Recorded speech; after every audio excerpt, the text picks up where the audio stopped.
Video देखने से पहले हमारे YouTube चैनल हुदहुद मैसेज को जरूर सब्सक्राइब करें और बेल आइकन को प्रेस करें ताकि मजीद आने वाली वीडियो की नोटिफिकेशन आपको मिल सके। जज़ाकुमुल्लाह। जिन दोस्तों ने अभी तक इस चैनल को सब्सक्राइब नहीं किया वो जल्दी से सब्सक्राइब कर लें और बेल आइकन दबा दें। मेरी नानी बताती हैं इसके बाद मेरे नाना साल हर साल जिंदा रहे। जब भी कोई मुश्किल पेश आती अपने वजीफे को पढ़ते मुश्किल हल हो जाती। इनकी दूर दूर तक शोहरत फैल गई। लोग दूर करीब से आना शुरू हो गए। लोग बहुत ज्यादा पागल और दीवाने थे। इनके आशिक थे। इनके इश्क में बहुत से नवाब और राजे और रईस सिर्फ इन्हें देखने आते थे। हत्ता के नेक लोग औलिया अल्लाह वाले उलमा और बुजुर्ग इनसे आकर फैज पाते थे। रोजाना हजारों लोग आते। लंगर पकता कहाँ से आता बस ये खबर नहीं थी। और नाना जी सब को अमाल की तलकीन करते। नमाज, नेकी, हलाल और हराम, पाकी नापाकी, हकूक की अदायगी, फ़राइज़ में तवज्जो, इन सब की तलकीन करते। मेरी नानी अम्मा फरमाने लगी अब भी मैं वो वजीफ़ा पढ़ती हूँ। जब भी पढ़ती हूँ मेरी हर मुश्किल टल जाती है। मेरी हर परेशानी दूर हो जाती है और मेरी ज़िंदगी के मसाइल नहीं रहते। और मुझे एक यकीन भी है, एतमाद भी है और भरोसा है जो मिला है इस वजीफ़े से, जो मिलेगा इस वजीफ़े से, और आइंदा भी अगर कोई मेरी मुश्किलें आई भी तो इस वजीफ़े से टल जाएंगी। वो वजीफ़ा मोहम्मद रसूलुल्लाह है। यही वजीफ़ा वो जोगी पढ़ता था और यही वजीफ़ा मेरे नाना पढ़ता था और मेरे नाना ने यही वजीफ़ा नानी अम्मा को सिखाया और यही वजीफ़ा मुझे सिखाया।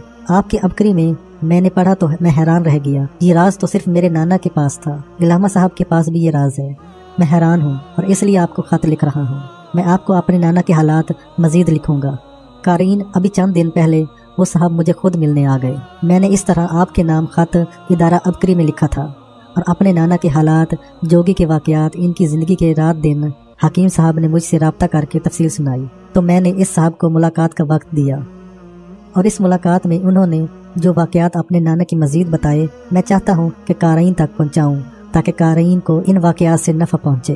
कहने लगे मरने के तकरीबन पौने 2 साल पहले एक दिन मेरे नाना सुबह सुबह उठे, कपड़े पहने और तैयार होने लगे। सब ने पूछा कि कहाँ जाने का इरादा है। खामोश रहे। जो भी पूछता खामोश रहते और तैयारी करके मुझे भी तैयार कराया और फिर अपने साथ लेकर चले। मुझे फरमाने लगे देख, जो कुछ देखना भूलना नहीं, उसी वक्त सवाल नहीं करना, बाद में चाहे जितने सवाल कर लेना। मैं इनके साथ चलता गया। हमारे शहर में एक पुराना तांगा अड्डा था, अब वीरान पड़ा है। वहाँ पहुँचे। हालांकि वहाँ कोई तांगे और ना कोई तांगों का वजूद, लेकिन पहले से एक तांगा मौजूद था। हम दोनों खामोशी से बैठ गए। तांगे वाले ने हमसे कोई बात नहीं की, बस तांगा चलाया और बहुत तेज चलाता जा रहा था और घोड़ा ऐसे था जैसे उड़ रहा था। शहर के मुख्तलिफ कोनों से निकलते निकलते आखिर शहर के आखिर तक हम पहुंच गए। आगे कुछ लोग थे जैसे कि वो हमारा इंतजार कर रहे हैं। वो 3 थे और 2 हम। वो 3 भी तांगे में बैठ गए और फिर तांगा चलता रहा। आगे खेत आ गए और तांगा चलता रहा। थोड़ी ही देर में मुझे गनूदगी महसूस हुई और मैंने महसूस किया कि मैं कुछ गहराई है इसमें डूब रहा हूँ और मुझे एक ऐसा एहसास हुआ कि मैं झूले में बैठा हूँ। झूला जब ऊपर जाकर नीचे आता है और जिस अंदाज से नीचे उतरता है मुझे वही एहसास महसूस हुआ। थोड़ी ही देर में एक गरजदार आवाज जो कि सलाम की शक्ल में थी मुझे आंखें खोलने पर मजबूर कर चुकी थी। मैं हैरान हुआ। वहाँ कायनात ही कोई और थी और वहाँ की दुनिया भी और थी। मेरी हैरत की इंतहा न रही कि वहाँ का हर शख्स ऐसे था कि इसके हाथ पाँव की 7 उंगलियां थी, 5 आंखें थीं, 2 मुंह थे, कंधे भी 2-2, बाजू भी 2-2, टांगे भी 2-2 और इनका जिस्म बहुत बड़ा था, इतने बड़े कि जैसे कोई मीनार या टावर होता है। मैं हैरान खामोश अपने नाना के साथ चल रहा था क्योंकि नाना की नसीहत याद थी, न बोलना न पूछना। वो 3 लोग हमारे आगे थे जो हमें तांगे के साथ लाए थे। मैं और नाना पीछे थे। हम चलते जा रहे थे। मैंने देखा कुछ लोग खेती बाड़ी कर रहे हैं, कुछ लोग ऐसे हैं जो कपड़ा बुन रहे हैं, कुछ खवातीन को देखा वो चरखा चला रही हैं। एक चीज़ जो मैंने महसूस की, इनका रहन सहन, इनका उठना बैठना ऐसे था जैसे आज से कोई हम सदियों पीछे चले गए हैं। और मुझे इस पर हैरत हुई कि हम कितनी दूर चले गए हैं। वहाँ के लोगों का लिबास मैंने किताबों में पढ़ा था, सुना था। वही सदियों पुराना इनकी आपस में बोली क्या थी, बस बोलना सुनाई देता था लेकिन समझ नहीं आता था। कुएं से पानी निकालना, बैलों से हल जोतना, हाथ से कपड़ा बुनना, हाथ से रुई धुनना, हाथ की चक्की से आटा पीसना, बैल का कोहलू के साथ तेल निकालना, वो पुराने तर्ज के बने हुए मकान, पुराने तर्ज के लिबास, इनकी शक्लें, हर जिंदगी का अंदाज पुरानी तर्ज का। हम चलते चलते एक महल नुमा मकान में जो कि बहुत पुरानी तर्ज का था लेकिन नहायत आलीशान बना हुआ, सुर्ख और स्याह पत्थर से, जिसका सारा फर्श सफेद पत्थर का था, दाखिल हुए। महल में हमारा इस्तकबाल हुआ। मुझे महसूस हो रहा था कि इनमें मेरा नाना सबसे जुदा और सबसे नुमाया था और वो सब मेरे नाना का बहुत अकीदत और एहतराम कर रहे थे और इस्तकबाल कर रहे थे। मेरे नाना सबसे नुमाया और बाकमाल नजर आ रहे थे। एक जगह 3 कुर्सियां पड़ी थी। 2 कुर्सियों पर वो अजीब खलकत के 2 आदमी बैठे और एक कुर्सी खाली थी। मेरे नाना को वो कुर्सी दी गई। मेरे नाना कुर्सी पर बैठ गए। थोड़ी देर हुई, नाकूस बजा और चौकदार जैसे पुराने बादशाहों के दौर में आवाज देते थे ने आवाज दी और हर तरफ दरवाजे खुलना शुरू हो गए। परियां बहुत खूबसूरत लिबास पहने हुए हर दरवाजे से निकलकर तमाम कुर्सियों के इर्द गिर्द जमा हो गईं। थोड़ी ही देर में फिर नाकूस बजा और फिर बहुत खूबसूरत जिन्नात नौजवानों की शक्लों में इर्द गिर्द आना शुरू हो गए और इन सब का वजूद ऐसे मुअत्तर और खूबसूरत कि देखने वाले की अकल दंग और हैरान। फिर नाकूस बजा। खूबसूरत सी बिल्लियां, हर बिल्ली अपने हुस्न और जमाल में निहायत बा कमाल, गले में हीरे और जवाहरात के मोती, इनके कान छेदे हुए और कानों में कीमती मोती, इनके पाँव में बेहतरीन मोती बंधे हुए। वो तमाम परियों और दूसरे मजमा के पाँव में फैल गईं। बिल्लियां लाखों थीं, नामालूम कितनी ज्यादा थीं। मैं खुद हैरान ये मंजर देख रहा था। थोड़ी देर हुई, पूरा निजाम मुअत्तर और अचानक खामोशी। फिर नाकूस बजा और एक खुशबू निकली। हर दरवाजे से मनफरद खुशबू के फवारे चले। वो खुशबू हमारे ऊपर पड़ रही थी, लेकिन ऐसे महसूस हो रहा था जैसे हमारे ऊपर पड़ते ही खुश्क हो रही है और एक निशान फैलता जा रहा था और सारा निजाम मुअत्तर हो गया।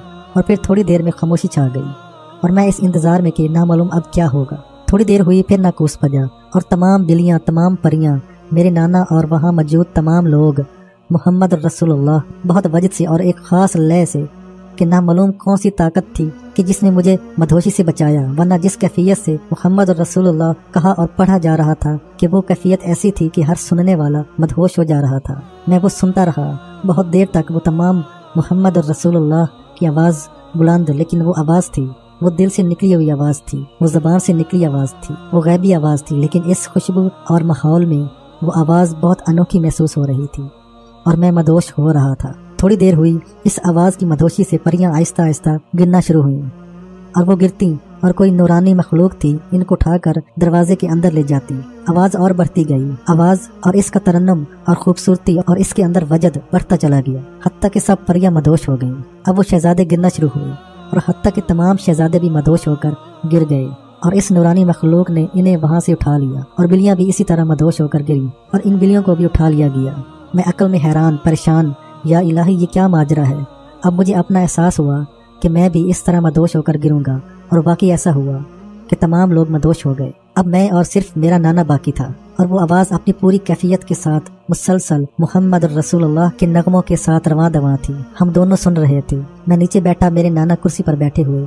अब वो सारा महल खाली था, कोई भी नहीं था। खुशबू, आवाज़, तरन्नम, वजदान, वजद, कैफियत, सोज और अनोखा वलवला और मदहोशी की कैफियत, बस मैं नक्शा नहीं खींच सकता वहाँ क्या था और किस तरह था, लेकिन ये सब कुछ था और आखिर आवाज़ बंद हो गई। बहुत देर हो गई, ये सब कुछ चलता रहा और मैं मदहोश सब कुछ सुनता रहा।